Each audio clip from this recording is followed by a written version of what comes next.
আবার শরীয়তপুরে গিয়েছিলাম, নুরিয়াত এলাকার মানুষ বলে হুজুর জাহান্নামের আলোচনা করেছিলাম। কয় হুজুর জাহান্নামের আযাব কেমন তা জানি না, তবে আমরা কিছুটা অনুভব করেছি। আমি বললাম কেমন? কয় আমাদের এক এলাকায় এক মহিলা মারা গিয়েছে, একটা মেয়ে মারা গিয়েছে, বিধবা, বিবাহ হয় নাই, কিন্তু যুবতী মেয়ে মারা গেছে। মারা যাওয়ার পরে আমরা দেখি ধোঁয়া উড়ে, কৌতূহল বশত আমরা কবরকে খনন করলাম। কবর খনন কইরা যখন আমরা তাকাইলাম, দেখি মেয়েটা বসা, হাতের নখগুলো উঠানো, জিহ্বাটা টান দিয়া নাভি পর্যন্ত বাহির করা। আমরা এই দৃশ্য দেখা চিৎকার মারি আবার কবরটাকে বন্ধ করে দিলাম। ও চিরস্থায়ী জাহান্নামের যদি কেউ বাসিন্দা হয়ে যায়, কষ্টের সীমা রেখা নাই, শুধু অশান্তি আর অশান্তি। যুবক ভাইয়েরা আমার, আজকে যারা আমরা এই মাহফিলে বসেছি, অত্যন্ত ধৈর্য সহকারে আপনারা বসেছেন, আলহামদুলিল্লাহ। আপনাদের ধৈর্যকে আমরা বাহবা জানাই, আপনাদের ধৈর্যের কোনো সীমা নাই। তবে হ্যাঁ, এই ধৈর্যটা যদি হয় আল্লাহর জন্য, কাল কিয়ামতের ময়দানে আহকামুল হাকিমিন আল্লাহ হয়তোবা এই রাত্রটা রবের জন্য কাটাইবার কারণে আল্লাহ তাআলা হয়তোবা কাল কিয়ামতের ময়দানে এই রাত্রটাই নাজাতের উসিলা বানায় দিতে পারে, ঠিক কিনা? এই জন্য যুবক ভাইরা আমার, আজকে মহতি জলসা, বরকতপূর্ণ জলসায় যেহেতু আল্লাহ নিয়ে আসছেন, যুবক ভাই আজকে দুইটা ফোঁটা চোখের পানি ফেলায়া ফেলায়া আল্লাহ তাআলার কাছে কান্না করব আর বলবো, মালিক আমার জীবনে কত রাত কাটাইলাম, কত দিন অতিবাহিত করলাম শুধু গুনার ভিতরে। আজকে দুইটা ফোঁটা চোখের পানি ফেলায়া আমরা রব্বে কারীমের সাথে সম্পর্ক করে এখান থেকে বিদায় নেব ইনশাআল্লাহ। যুবক ভাইরা আমার, জীবনে কত, আমার হায়াতের জিন্দেগিতে কত দিন কাটাইলাম, হাসি তামাশার ভিতরে একটু আনন্দ উল্লাস করার জন্য কত অনুষ্ঠান করলাম, ম্যারেজ ডে পালন করলাম, জন্মদিন পালন করলাম, সমুদ্র সৈকত বন্ধু বান্ধব মিলা ঘুরতে গেলাম, কুয়াকাটা কক্সবাজার গেলাম, ঘরের ভিতরে টেলিভিশন লাগাইলাম, মোবাইলের ভিতরে ইন্টারনেট ইউটিউব ফিট করে তারপর ইউটিউবের ভিতরে নাটক কৌতুক দেখলাম। কখনো কি একটা এমন রাত কাটাইছো রে মুমিন, যেই রাত্রটা শুধু আমার রবের জন্যই কাটাইছো, শুধু রবের জন্যই, রবের মোহাব্বতে দুইটা ফোঁটা চোখের পানি সেরা সেরা কান্না করছো? এমন একটা রাত্র যদি কোনো আল্লাহর বান্দা দুইটা ফোঁটা চোখের পানি সেরা কানতে পারে, রব্বে কারীম আল্লাহ তার ওই দুই ফোঁটা চোখের পানি জাহান্নাম নিবাইবার জন্য যথেষ্ট করে দিবেন। সরকারে দো আলম বলেন, হুররিমাতিন নার আলা মান বাকাত মিন খাশিয়াতিল্লাহ। قال النبي صلى الله عليه وسلم حرمت النار على من بكت من خشية الله। আল্লাহর হাবিব বলেন, যেই চক্ষু জাহান্নামের ভয়ে কান্দা দেয়, যেই চক্ষু আল্লাহ তাআলার ভয়ে কান্দা দেয়, আল্লাহ তাআলা তার জন্য জাহান্নামের আগুন হারাম করিয়া দেয়। এই জন্য যুবক ভাইরা আমার, ইন্তেজামিয়া কমিটি, মসজিদের ইমাম সাহেব এবং মুসল্লিয়ানে কেরাম, আপনারা যারা এসেছেন, আপনাদের আয়োজনটা বড় চমৎকার। তবে এই আয়োজনটা কাল কিয়ামতের ময়দানে নাজাতের জরিয়াতে তখন হবে যখন দুইটা ফোঁটা চোখের পানি সাইরা আল্লাহর কাছে কান্নাকাটি করে এখান থেকে বিদায় নিতে পারবো। লম্বা চূড়া আলোচনা করার মতো সুযোগ নাই, এমনিতেই আপনাদেরকে অনেক কষ্ট দিয়ে ফেলেছি বাবা। তবে হ্যাঁ, হাবিবে কিবরিয়ার একটা নসিহত আমি আপনাদেরকে করি, না না না আপনাদেরকে করব সে যোগ্যতা আমার নাই, আমি অযোগ্য নালায়েক। এ মজমায় বোধ হয় আমার মতো গুনাহগারের কেউ নাই, আমার মতো পাপী আর কেউ নাই। আমি আমার অতীত মুতাআলা করলে মনে হয় আমার মতো জাহান্নামের কীট এই মজমায় আর কেউ নাই। তবে হাবিবে কিবরিয়ার একটা নসিহত আমি আমাকে টার্গেট করে, আমি আমাকে টার্গেট করে আমি আমাকে করব। তবে দিলের কানটা লাগায় দেন বাবা, হয়তোবা এই নসিহতটাই কাল কিয়ামতের ময়দানে নাজাতের জরিয়া হইতে পারে। আল্লাহর নবী সরকারে দো আলম নবী রাহমাতাল লিল আলামিন নবী মুহাম্মদুর রাসূলুল্লাহ সাল্লাল্লাহু আলাইহি ওয়াসাল্লাম আল্লাহর নবী সাল্লাল্লাহু আলাইহি ওয়াসাল্লাম সাহাবায়ে কেরামদেরকে একবার বয়ান করতেছিলেন।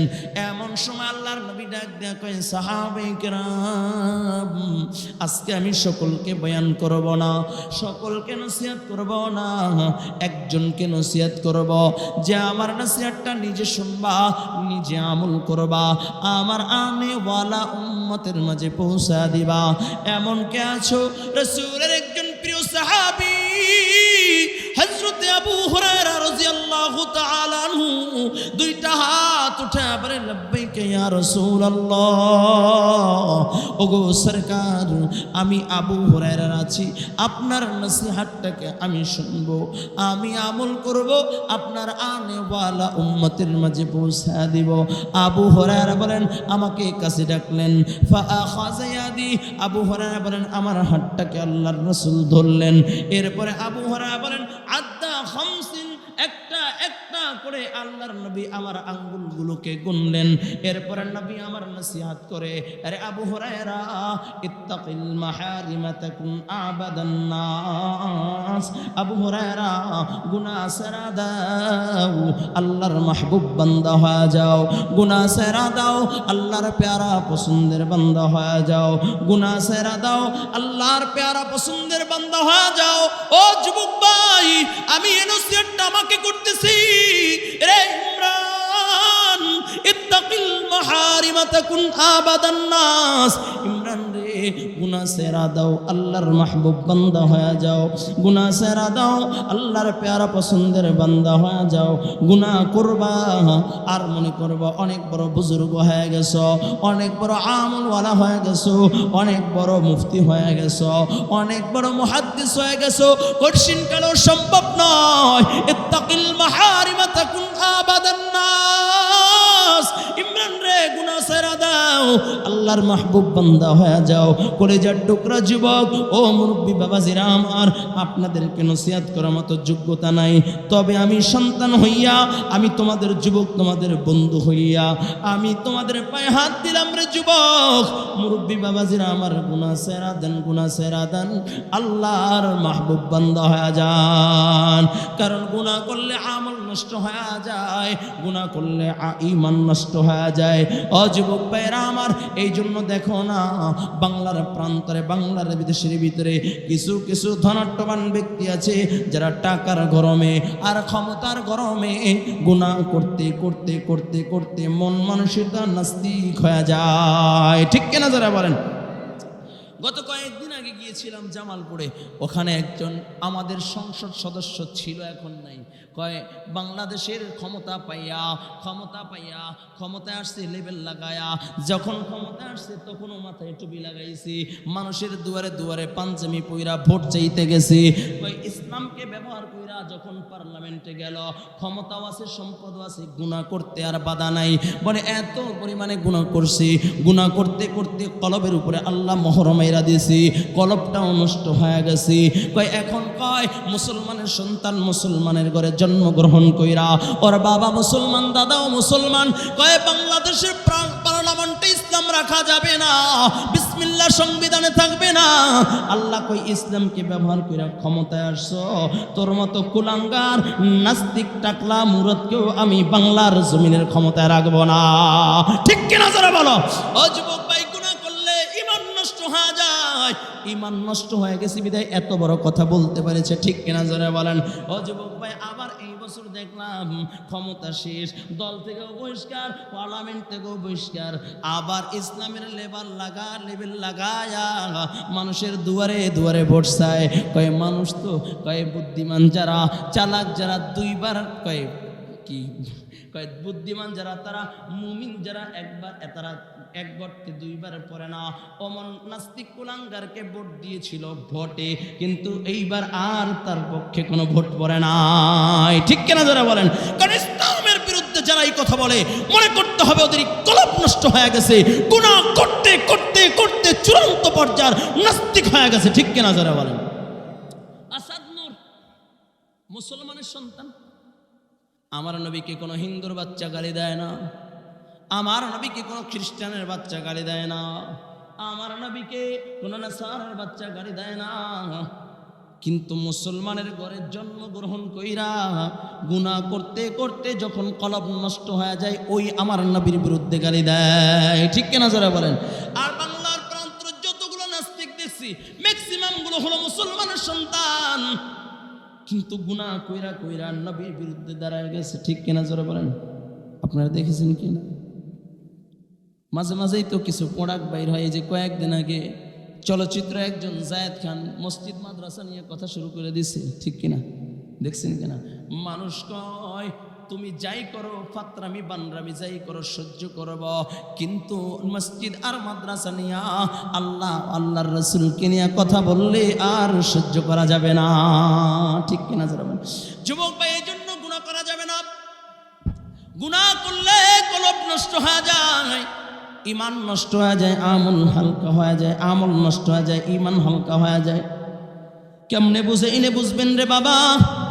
আল্লামা জালালউদ্দিন সুয়ুতী রাহমাতুল্লাহি আলাইহি শরফুস সুদূরের ভিতরে বর্ণনা করেন, তিনজন নওজোয়ান যুবক, তিন ভাই একদিন ঘুরতে ঘুরতে এক খ্রিস্টান এলাকায় চলে গেছে। খ্রিস্টান বাদশাহ তিন ভাইকে পাকড়াও করে ফেলছে, গ্রেফতার করে ফেলছে।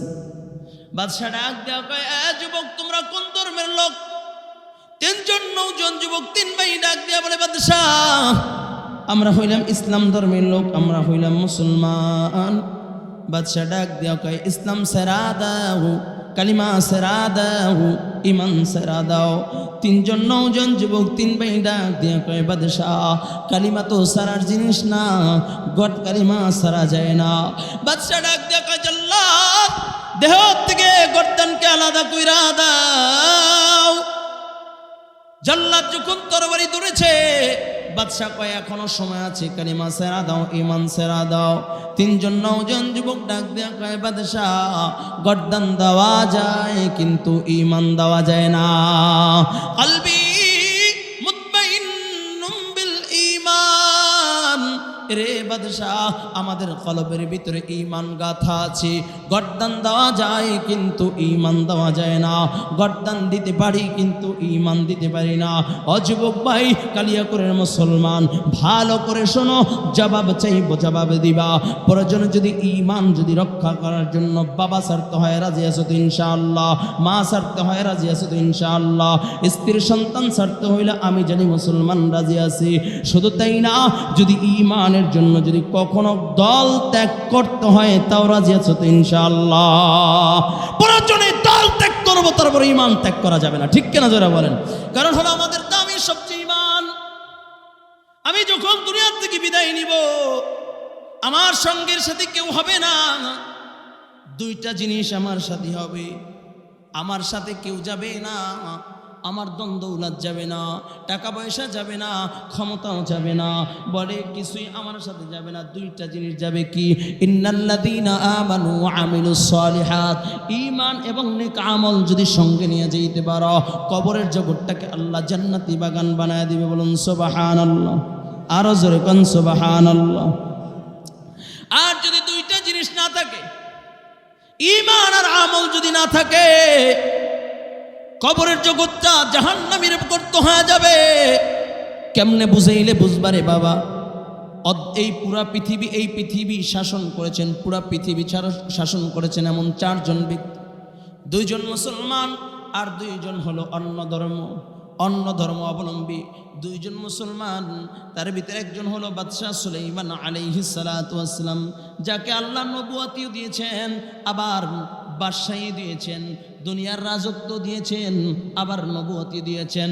আর একজন হইল বাদশাহ যুলকারনাইন, যাকে আল্লাহ তাআলা तमाम বিশ্বের মুসলমানের বা तमाम বিশ্বের রাজত্ব দান করেছেন। আর বিভিন্ন ধর্ম অবলম্বী যারা, এদের ভিতরে দুইজন, একজন হইল বখতেনসর আর একজন হলো নমরুদ। এই চারজন तमाम পৃথিবী শাসন করেছেন। বাবা ইতিহাস খোঁজো, চারজনের একজনও কিন্তু এখনো দুনিয়ায় নাই। ঠিক কিনা জোরে বলেন? নাকি ভুল বললাম? বাদশাহ যুলকারনাইন, তার ইতিহাস গুলো, বাদশাহ যুলকারনাইন যখন দুনিয়া থেকে বিদায় নেয়, বিদায় নেওয়ার আগে সন্তানদেরকে ডাক দেয়া বলে, আমার সন্তানরা, আমার হায়াত যখন শেষ হয়ে যাবে, আমাকে যখন গোসল দিবা, কাপড়ের কাপড় যখন আমাকে পরাইবা, আমার দুইটা হাত আমার কাপড়ের কাপড় দিয়া বাইর করে রাখবা, আমাকে পুরা আমার রাষ্ট্রের ভিতরে অলিতে ঘড়িতে ঘুরায় ঘুরাইয়া দেখাইবা। সন্তানরা ডাক দিয়া বলে, বাবা কেন কেন কেন আপনার হাত দুইটা বাহিরে রাখবো?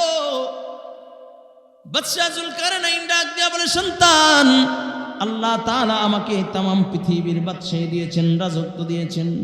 আমি মানুষকে এটাই বুঝাইতে চাই, তামাম পৃথিবীর বাদশাহী পাওয়া যায়, কিন্তু যখন ডাক চলে আসবে সাথে কিছুই যাবে না, শূন্য হাত, খালি হাত বিদায় নিতে হয়।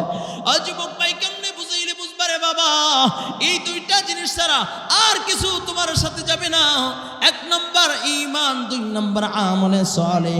এক নম্বর হইল ঈমান, দুই নম্বর হলো আমলে সালেহ নিয়া অন্ধকার কবরে চলে যাও। কবরের ভিতরে দুইজন ফেরেশতা হাজির হয়ে যাবে, বলবে মান রব্বুকা, ঈমানওয়ালা মুমিন আমলওয়ালা মুমিন ডাক দিয়া বলবে রব্বি আল্লাহ। বলবে ওমান দীনুকা, বলবে দীনিয়াল ইসলাম।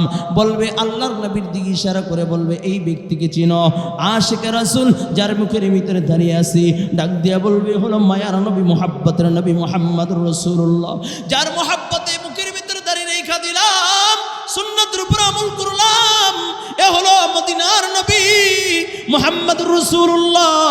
আল্লাহ তাআলা ডাক দিয়া বলবে ফেরেশতারে, আমার বান্দা সঠিক জবাব দিয়েছে, আমার বান্দার জন্য কবরের জগৎটাকে জান্নাতি বাগান বানায় দাও, কবরের ভিতরে জান্নাতি বিছানা বিছায়া দাও। আমার বান্দার জন্য শুধু তাই না, আমার বান্দা যত দূর নজর করবে তত দূর আমার বান্দার জন্য প্রশস্ত করিয়া দাও। সুবহানাল্লাহ। একটু ভালো করে বুঝুন, আর যদি ঈমান আর আমল না থাকে, আল্লাহ তাআলার নাফরমান বান্দা হয়ে যদি দুনিয়ার থেকে বিদায় নাও, অন্ধকার কবরে যখন বাসিন্দা হয়ে যাবা, সমস্ত মানুষ তোমাকে মাটি চাপা দিয়া যখন চলে আসবে, দুইজন ফেরেশতা আল্লাহ তাআলা কবরে পাঠাইয়া দিবেন, যার নাম হইল মুনকার আর নাকির। দুইজন ফেরেশতা ঈশা প্রশ্ন করবে মান রব্বুকা। যেহেতু দ্বীনের সাথে কোনো সম্পর্ক নাই, নামাজের সাথে সম্পর্ক নাই, রোজার সাথে সম্পর্ক নাই, হজের সাথে সম্পর্ক নাই, যাকাতের সাথে সম্পর্ক নাই, নবীর সুন্নাতের সাথে সম্পর্ক নাই, ঈমান বড় মজবুত না, ও ব্যক্তি বলবে লা আদরি লা আদরি লা আদরি, আমি কিছু জানি না জানি না জানি না। আল্লাহ তাআলা ডাক দিয়া বলবে ফেরেশতা, এ নাফরমানের কবরের ভিতরে জাহান্নামের বিছানা বিছায়া দাও। কবর এমন জোরে চাপ লাগা দিবে, ডান পাশের হাড্ডিগুলো বাম পাশে চলিয়া যাবে, বাম পাশের হাড্ডিগুলো ডান পাশে চলিয়া যাবে। এই জন্য যুবক ভাইরা আমার, অন্ধকার কবরে যদি যাইতে চাও, এক নম্বর পুঁজির নাম হলো ঈমান। কি জোরে বলো, আরো জোরে বলো, হয় নাই আওয়াজ করে বলো কি? এক নম্বর পুঁজির নাম হলো ঈমান। শুধু তাই না বাবা, নবীর মেয়ে ফাতেমাকে যখন দুনিয়ার থেকে বিদায় নেয়, ফাতেমা যখন দুনিয়ার থেকে বিদায় নেয়, ফাতেমা বিদায়ের আগে প্রাণের স্বামী হযরত আলীকে ডাক দিয়া বলে, ও প্রাণের স্বামী আমার, আমি হয়তো বা কিছুক্ষণ পরে আমার বাবার দিদারে চলে যাব, রব্বে কারীমের ডাকে সাড়া দিয়ে এই দুনিয়ার মায়া ত্যাগ করে চলে যাব। তবে প্রাণের স্বামী আমার, আপনার কাছে আমার কিছু আবদার। বলে কি আবদার? কয় আমি যখন দুনিয়ার থেকে বিদায় নিব, ও প্রাণের স্বামী আমার এক নম্বর আবদার, আমার মৃত্যুর সংবাদ কার কাছে পৌঁছাইবা না। কারণ হলো আমি নবীর মেয়ে, নবীর কলেজার টুকরা, আমি জীবিত থাকা অবস্থায় কেউ আমার চেহারা দেখে নাই, আমি কতটুকু লম্বা কতটুকু মোটা কেউ কোনোদিন দেখে নাই। আমি যখন বিদায় নিব, আমার জানাজায় যদি হাজার হাজার মানুষ উপস্থিত হয়ে যায়, আমাকে যখন জানাজা পড়াইতে নিবে, ওখান থেকে কবরে যখন নিবে, মানুষগুলো দেখা বলবে নবীর মেয়ে এতটুকু লম্বা ছিল, এতটুকু চওড়া ছিল। ও প্রাণের স্বামী আমার, আপনি কয়েকজন লোক নিয়ে আমার জানাজা দিয়ে দিবেন, আমার দাফন দিয়ে দিবেন। নবীর মেয়ে যখন ইন্তেকাল হয়ে যায়, লম্বা ঘটনা বলা উদ্দেশ্য না বাবা, খেয়াল করবেন। হযরত আবু যর গফারি রাদিয়াল্লাহু তাআলা আনহু আলীর ঘরের দরজার সামনে হাজির হয়ে যায়। আলী দরজা খোলো, দেখে আলীর চোখ দুইটা ভিজা ভিজা। আলী মন খারাপ করো কেন? আলী রে তুমি অপেক্ষা করো, মন খারাপ কইরো না, আমি ফাতেমার কবরটাকে খনন করার জন্য চলে যাচ্ছি। আলী ডাক দিয়ে বলে, আবু যর, আর ফাতেমা দুনিয়া থেকে বিদায় নিয়েছে, কোনো এলান হয় নাই, কারো কাছে আমি সংবাদ পৌঁছাই নাই, তুমি কেমনে সংবাদ পাইলা?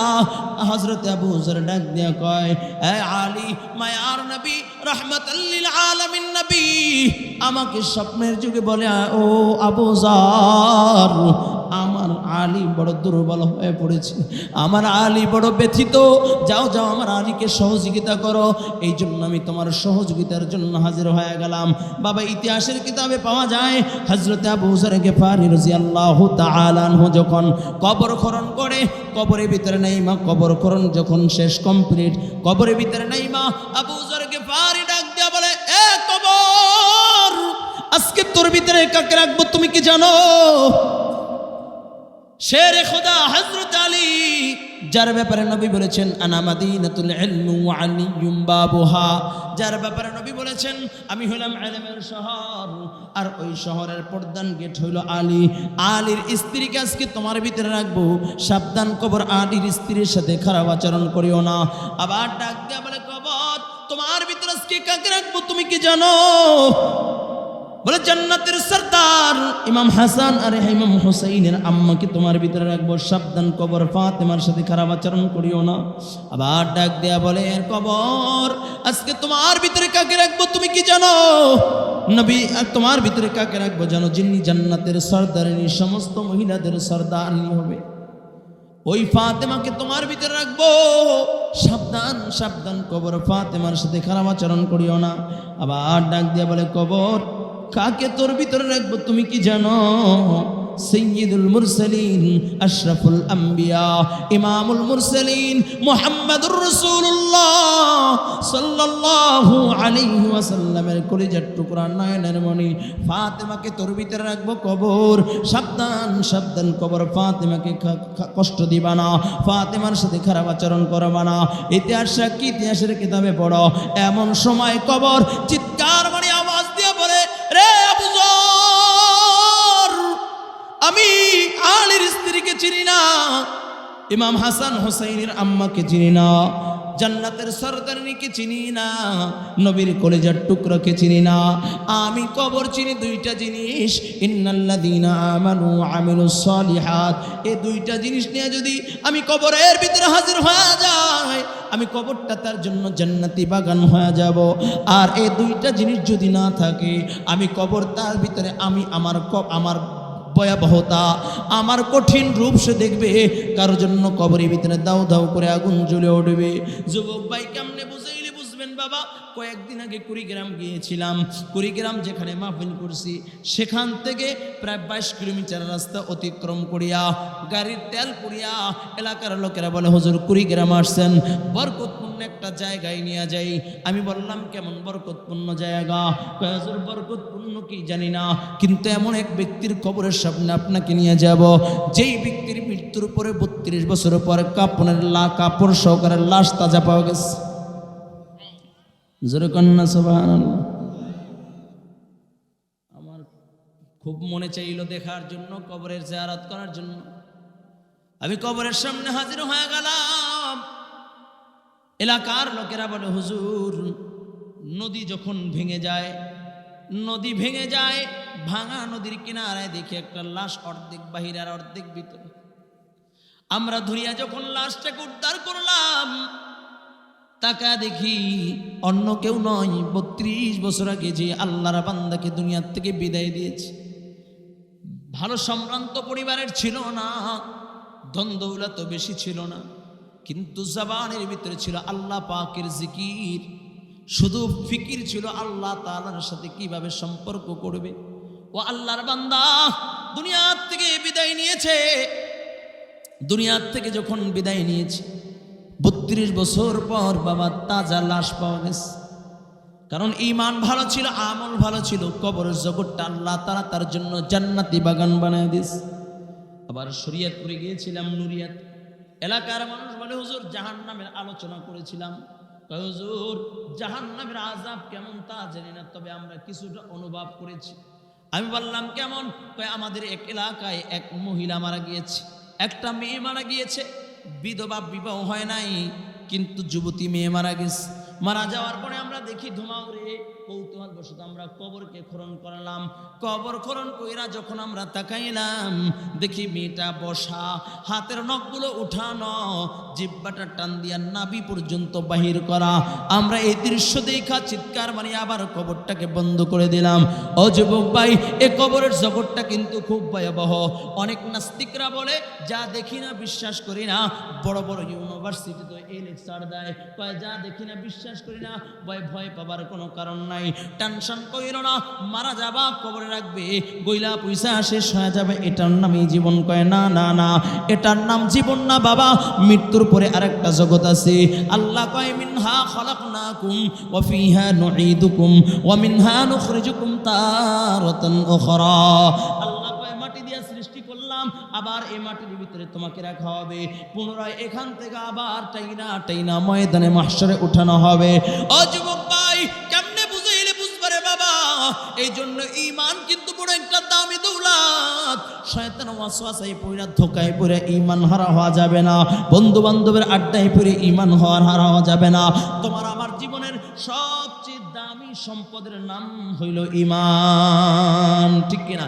রাসূল আর একটু সহজ করে রাসূল বলে, আখলিস দীনাকা ইয়াকফিকাল আমালুল কলিল।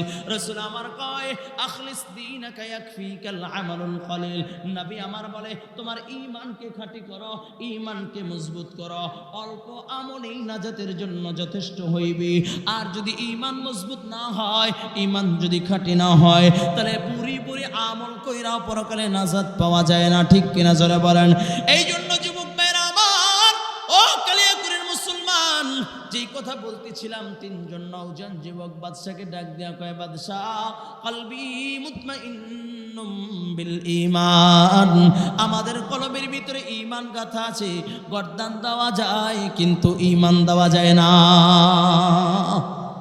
জাল্লাদ যখন তরবারি ধরে, বাদশাহ কয়, জাল্লাদ, এখন আর এভাবে ভয় দেখাইলে হবে না, আগুন জ্বালাও, আগুন জ্বালাও, আগুনের পরে তৈলের ডেক বসাও, তুলগুলোকে গরম করো, 1 দিন 2 দিন 3 দিন এভাবে তুলগুলোকে গরম করতেছে।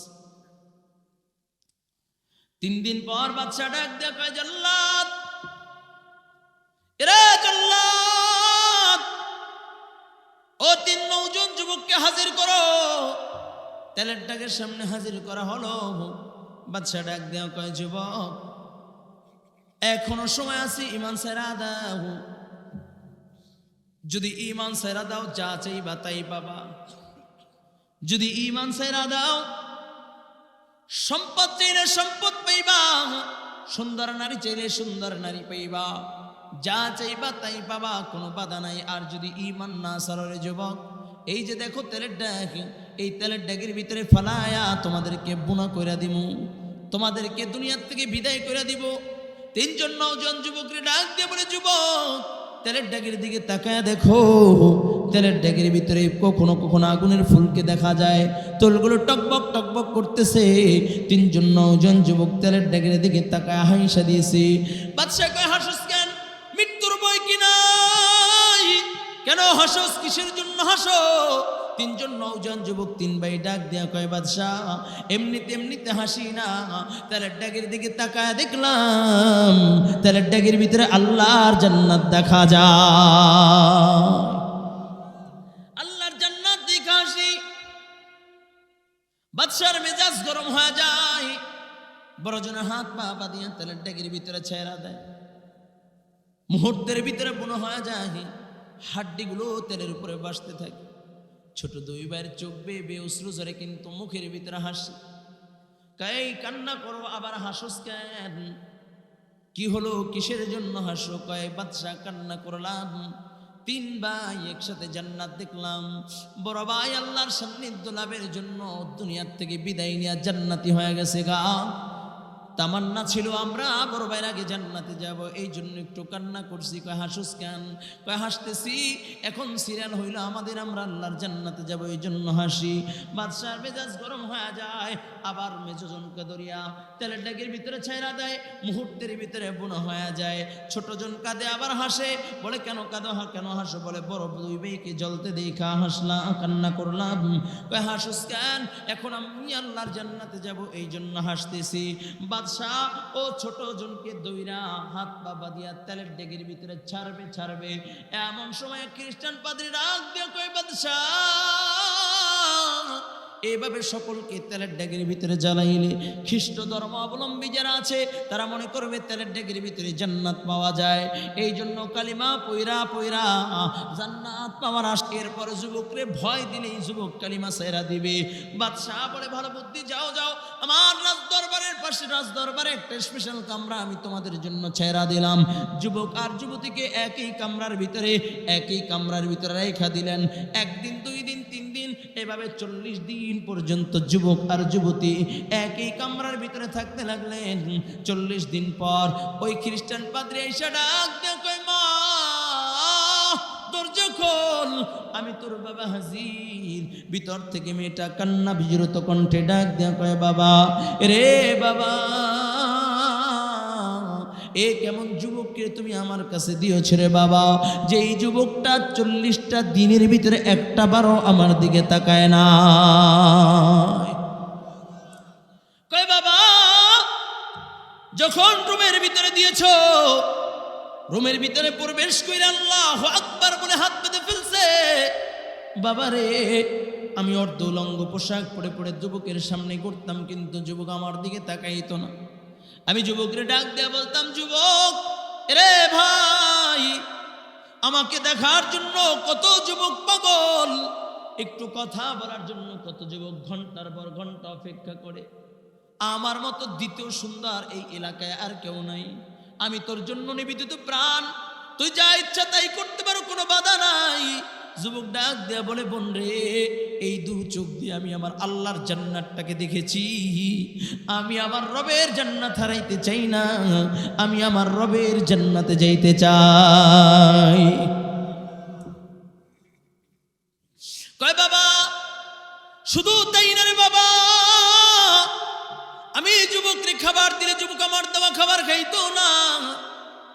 আমি যখন রাত্রবেলা ঘুমায় যাইতাম, ঘুম থেকে উঠা দেখতাম যুবকের সামনে রকমারি খাবার দেখা যায়। আমি যদি ডাক দিয়া বলতাম, যুবক এই খাবার কোথায় পাইলা, কে তোমাকে দিয়েছে? যুবক বলতো, হাদা মিন ফাজলি রব্বি, এইটা আমার রবের পক্ষ থেকে, আমার জন্য হাদিয়া।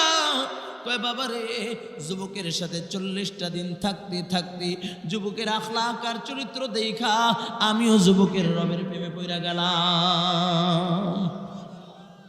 কয় বাবা, আমারও মন চায় যুবকের রবের জান্নাতে যাইতে।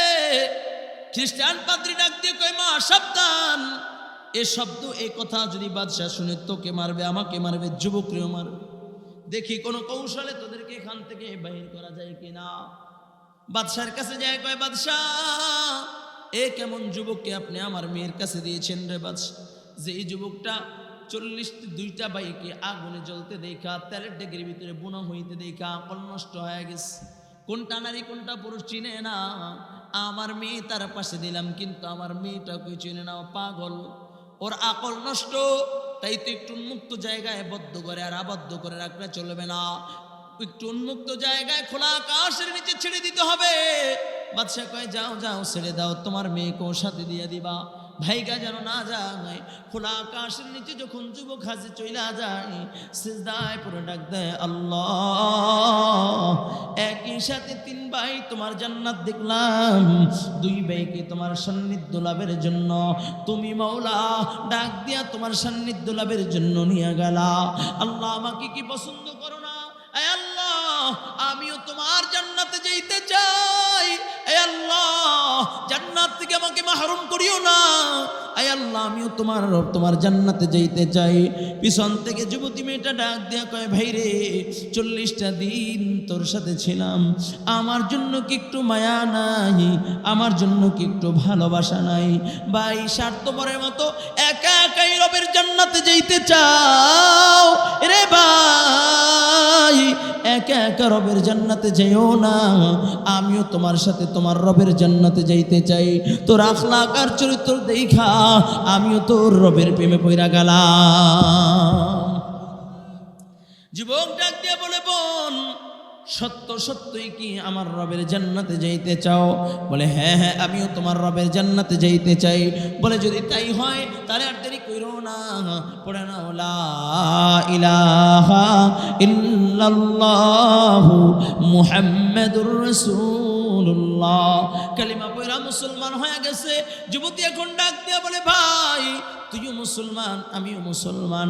যুবক ভাই তোর মতো আখলাক ওয়ালা চরিত্রবান যুবক আমি আমার দু চোখ দিয়া জীবনে দেখি নাই, তাই তো মনে মনে সিদ্ধান্ত গ্রহণ করেছি, তুই যদি তোকে আমার জীবন সঙ্গী নিবা নাও আমি তোর সাথেই থাইকা যাব। বাইরে তোর মতো আখলাক ওয়ালার কাউকে দেখি নাই। যুবক বলে, বোন মুসলমানদের বিবাহ এত সহজ নয়, ইজাব লাগবে, কবুল লাগবে, মহরানা লাগবে, সুন্নাত তরিকায় বিবাহ হইতে হবে। চলো চলো মুসলিম এরিয়ায় চলে যাই। যুবক আর যুবতী দুইজন মুসলিম এরিয়ায় ভেগে যাচ্ছে, মরুভূমির পথ অতিক্রম করতেছে। এমন সময় তাকায় দেখে দুইজন সাদা পোশাক পরিহিত দুই ভাই, দুইজন যুবক তাদের দিকে আসতেছে। কাছে আসতে আসতে তাকায় দেখে যেই দুই ভাই তার ডেগের ভিতরে বুনা হয়ে গেছে, ওই দুই ভাই মরুভূমির ভিতরে হাজির। যুবক ডাক দিয়া বলে, রে ভাই তোমরা না তেলের ডেগের ভিতরে বুনা হয়ে গেছো গা, এ মরুভূমির ভিতরে কিভাবে আসলা? ভাই রে তোমরা না মৃত্যুবরণ করেছো।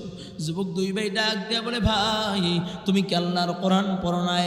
আল্লাহ তাআলা বলেন, ওয়ালা তাকুলু লিমান ইউকতালু ফি সাবিলিল্লাহ ওয়ালা তাকুলু লিমান ইউকতালু ফি সাবিলিল্লাহি আমওয়াত বাল আহইয়াউ ওয়ালাকিন লা তাশউরুন। যুবক দুই ভাই ডাক দিয়া বলে, ভাই তুমি কি আল্লাহর কোরআন পড়ো নাই? যারা আল্লাহর রাহে জীবন দেয়, যারা আল্লাহর রাস্তায় মৃত্যুবরণ করে তারা মরে না, তারা শহীদ জিন্দা। ও যুবক ভাই যার বাস্তব একটা প্রমাণ আমি তোমাদেরকে শোনায়া যাই। যুবক ভাই ভালো করে শুনবা।